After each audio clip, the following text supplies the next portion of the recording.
Qalatil khamisah, berkata wanita yang kelima. Zauji in dakhala fahid, suamiku kalau masuk seperti macan. Wa in kharaja asid, kalau keluar rumah seperti singa. Wala yas'alu amma ahid, dan tidak pernah bertanya-tanya tentang apa yang dia dapati. Ya. Taib, wanita yang kelima ini banyak ahlul hadis menjelaskan dia sedang memuji suaminya. Dia bilang suami kalau masuk rumah seperti singa, seperti macan, kalau keluar seperti singa, dan tidak pernah nanya tentang apa yang dia hadapi. Apa sisi pujiannya? Banyak ahli tafsir mengatakan, zauji inda khalafahid, suamiku kalau masuk seperti macan. Macan itu dia sering tidur. Makanya kita punya pepatah, jangan bangunkan macan yang lagi apa? Tidur. Dia suka tidur. Bisa coba cari di Google macan sehari tidur berapa jam ya. Coba cari Ibu, coba lihat Mas, macan tidur berapa hari sejam. Biar antum tahu antum macan atau bukan. Coba lihat di Google, macan tidur berapa jam? Ada macan Jogja, macan 16 jam. 16 jam coba, 16 jam. Berarti banyak. Kita cuma 8 jam ya. Berarti macan palsu yang 8 jam. Macan tidurnya banyak. Kalau dia tidur banyak, maka dia sering lalai, dia sering cuek. Maka wanita ini memuji suaminya. Suami saya itu kalau masuk seperti macan, artinya dia lihat hal-hal yang tidak menyenangkan, dia cuek aja. Dia tidak terlalu protes. Mungkin rumah agak kotor sedikit, dia cuek aja. Mungkin ada uang belanja yang kurang sedikit, dia tidak banyak tanya. Dan itu suami yang baik, tidak detail dalam segala perkara. Karena permasalahan terkadang selesai dengan dibiarkan aja, tidak usah ditanya-tanya. Kadang permasalahan kecil kalau terlalu didetailkan, gimana kenapa bisa cerai gara-gara terlalu detail. Nah, seorang istri tidak juga memanfaatkan kondisi suami yang cuek-cuek seperti itu, kemudian dia nakal di belakang atau dia menghabiskan uang suami, tidak. Tapi dia berusaha. Tapi kadang kalau saya tahu suami saya kalau gini, dia insya Allah dia tidak marah, tidak nanya-nanya. Maka dia puji suami saya. Artinya dia tahu saya banyak kekurangan. Urus rumah tangga tidak sempurna. Anak-anak mungkin ada yang salah-salah. Rumah mungkin tidak begitu bersih. Uang akhirnya ada mungkin berlebihan pengeluaran. Tapi suamiku seperti macan. Dia cuek aja. Dia tidur, paling ngelirik, tidur lagi. Tetapi kalau dia keluar, in kharaja asid. Tapi kalau dia keluar, dia sangar seperti singa. Yang siap menerkam siapa saja. Dia kepadaku cuek, sama orang dia detail. Sama orang dia detail. Sama orang dia sangar. Nah ini luar biasa. Makanya di akhir dikatakan, wala yas'alu amma ahid. Dia tidak banyak tanya tentang apa yang dia dapati. Ini pendapat pertama, ada yang mengatakan, maksudnya dia muji suaminya, memiliki sifat. Ciri khasnya tidak terlalu detail dengan apa yang dilihat. Ya, seperti macan yang sering tidur. Ada yang mengatakan, maksudnya suamiku seperti macan. Macan maksudnya gagah, ya, artinya sering menggaulinya. Dan tanda seorang suami sayang kepada istrinya, dia sering menggauli apa? Istrinya.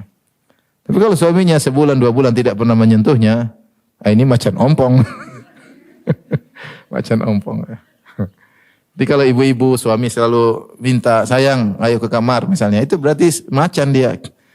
Berarti dia sayang sama ibu ya.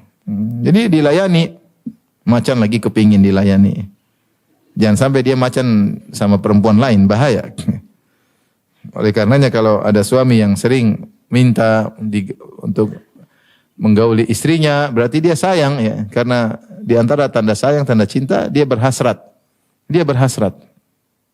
Subhanallah, saya ketemu dengan seorang, ini kisah nyata ibu-ibu. Ini tolong ditutup, jangan karena saya bercanda. Dia ada kawan, ibu-ibu dengar dengan sebentar. Ada kawan, dia menikah lagi akhirnya. Saya bilang, kenapa kau menikah lagi? Dia bilang, Ustadz, istri saya Ustadz, akhlaknya buruk. Marah-marah terus, banyak nuntut. Saya tidak bisa berhasrat sama dia sama sekali. Enggak bisa. Udah ketemu, sudah di kamar, enggak bisa berhasrat. Akhirnya saya nikah lagi. Dan sama yang kedua dia berhasrat terus. Kenapa? Kalau seorang suami berhasrat sama istrinya, berarti dia sayang sama istrinya. Dengan kata-kata yang indah, dengan pergaulan yang manis, dengan cumbuan, akhirnya suami berhasrat. Makanya wanita kalau tahu suaminya sering menggodanya, sering merayunya, berarti dia macan. Berarti dia sayang ya. Tapi kalau udah nggak pernah menggoda, ya, itu repot itu. Berarti dia kucing. Ya. Ini pendapat kedua, bahwasanya suami saya macan adalah dia mencintaiku, sering mencumbuiku, ya, sering menerkamku, ya, seperti macan. Nah, ini luar biasa. Dia kalau di rumah, sebagai pendapat pertama, fahid, yaitu cuek, nggak terlalu detail. Tapi kalau keluar, sangar. Harusnya demikian lelaki yang baik. Sama istri baik-baik, sama keluar dia boleh sangar. Di luar dia mungkin kerang, di dalam rumah baik. Bukan sebaliknya, sebagian suami di luar kucing, di rumah singa. Di luar sama orang engge-engge, pulang ke rumah dibentak-bentak apa? Istrinya. Waliyatubillah. Namun itulah kondisi sebagian suami. Taib, ibu-ibu ingat semua, pertama, kedua, ketiga, keempat, kelima ya. Siapa tahu di antara ibu-ibu ada yang istrinya suaminya model-model di antara salah satu tersebut ya. Yang suaminya seperti macan, bersyukurlah kepada Allah Subhanahu wa taala.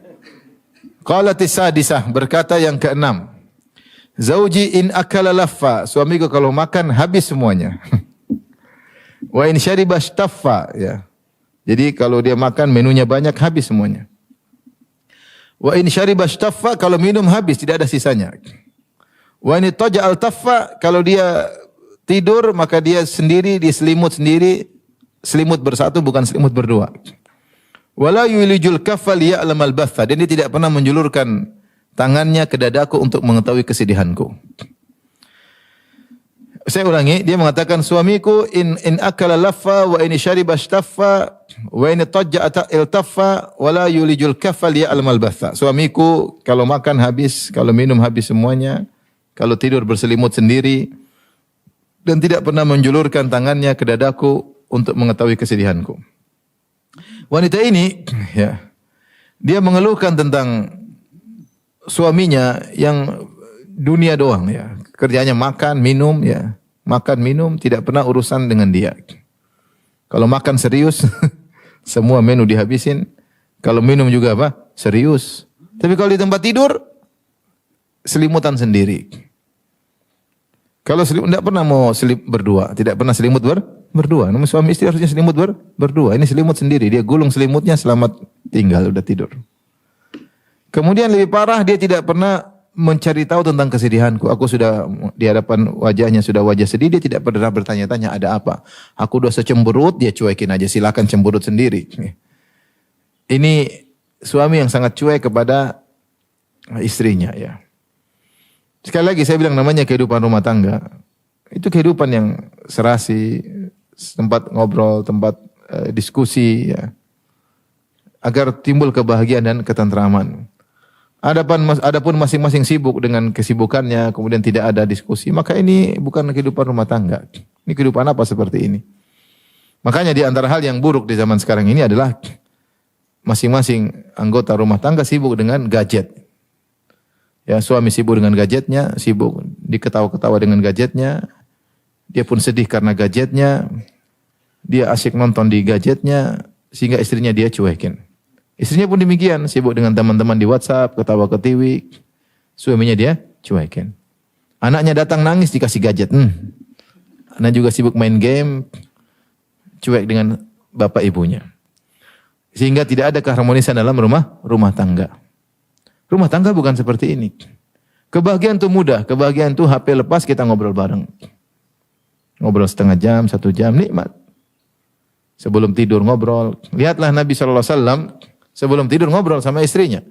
Kata Ibnu Abbas, kuntu bitu inda khalati Maimunah fatahaddatsa Nabi sallallahu alaihi wasallam ahli sa'atan tsumma raqada. Aku tidur di rumah bibiku Maimunah, istri Nabi sallallahu alaihi wasallam, Maimunah bintul Harits.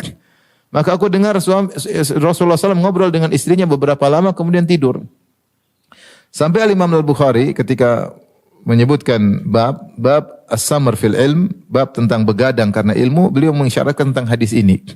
Kata Ibnu Hajar, kenapa seorang boleh begadang karena menuntut ilmu? Begadang hukum asalnya makruh. Tidak boleh orang begadang. Hukum asalnya makruh. Ya. Wa kana yakrahu an-naum qablahu wal haditha ba'dahu. Rasulullah SAW tidak suka tidur sebelum Isya dan benci ngobrol setelah apa? Isya. Kenapa? Kalau ngobrol setelah Isya itu panjang dan khawatir orang tidak bangun malam atau terlambat sholat subuh. Maka dibenci. Kecuali ada kemaslahatan, di antaranya karena menuntut ilmu, boleh. Dan di antaranya karena menuntut ilmu, begadang menuntut ilmu dapat pahala. Ngobrol setelah Isya, namanya samar. Dalam bahasa Arab, as-samar itu ngobrol setelah Isya. Ternyata Imam Bukhari mengisyaratkan hadis ini tentang obrolan suami terhadap istrinya setelah Isya. Imam Bukhari menempatkan obrolan suami dengan istrinya setelah Isya seperti menuntut ilmu. Apa kesamaannya? Sebagaimana kalau kamu menuntut ilmu, kamu ngobrol, diskusi setelah Isya, menuntut ilmu, dapat pahala. Demikian juga kalau kamu ngobrol sama istrimu, dapat pahala. Terkadang kita ingin baca buku, kalau istri mulai ngobrol, buku taruh, sudah, ngobrol sama istri. Ini pahala, ini juga pahala. Ini menyenangkan, ini lebih menyenangkan. Ngobrol. Maka harusnya demikian, suami istri ada obrolan. Dan obrolan yang nyambung, saya sering sampaikan hal ini, obrolan yang nyambung, yang bisa nyambung. Jangan obrolan hal-hal yang bikin masalah. Jangan ngobrol sama istri, kamu nanti pilih nomor berapa, 1 atau 2 atau 3. Ntar lagi pemilu. Akhirnya ribut. Kenapa 1, kenapa 2? Ribut akhirnya. Tidak usah juga ngobrol hal yang berat-berat. Ya. Sayang, tahu nggak hadis ini ada rawinya bermasalah, rawinya pendusta. Dikatakan oleh Ibnu Ma'in, dikatakan sama istri. Abu Zur'ah mengatakan demikian, setelah Abi teliti ternyata hadisnya palsu. Mas, kamu ini ngomong apa sih? Ngomong tuh anak-anak, tentang makanan, tentang jalan-jalan, tentang keluarga, ketawa ke TV, sampai ngantuk tidur. Tidur dalam kebahagiaan dan penuh pahala. Sunnah Nabi itu kebahagiaan. Itu cari bahagia susah-susah, jalankan sunnah Nabi pasti bahagia. Ya. Lihatlah laki ini, dia tidak pernah bertanya tentang istrinya, kamu bagaimana kondisinya, kenapa kamu sedih. Nah wanita jika tidak ada tempat curhat, akhirnya curhat sama lelaki lain. Suaminya tidak menerima curhatannya, dia curhat sama lelaki lain. Itu musibah zaman sekarang. Dengan adanya medsos, dia curhat dengan teman lamanya, reuni, teman SMA-nya, teman kuliahnya. Atau paling mungkin dia curhat kepada teman perempuan yang lain. Akhirnya dia menggibah suaminya, begini. Suami yang baik adalah suami yang siap menerima curhatan istrinya. Dan istri yang baik, istri yang membangun komunikasi dengan suaminya. Ibu-ibu harus pandai dalam hal ini. Ya. Pandai dalam hal ini, bagaimana bisa ajak ngobrol suami. Ya. Suami lagi diam, mas bikin ketawa suami, ngobrol. Jadi suami itu rindu, kalau keluar rumah pengen pulang, pengen ngobrol sama anti. Ya, jadi kalau ngobrol bermutu dikit, jangan ngobrol, mas uang jajan belum mas.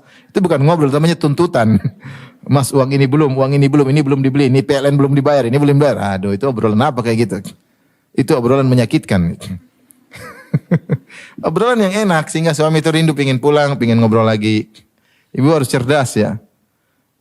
Jadi ngobrol, sebelum tidur ajak suami ngobrol, mas gimana mas? Ini buat ketawa dia, senang sambil dipijit-pijit, sambil dielus-elus, gitulah.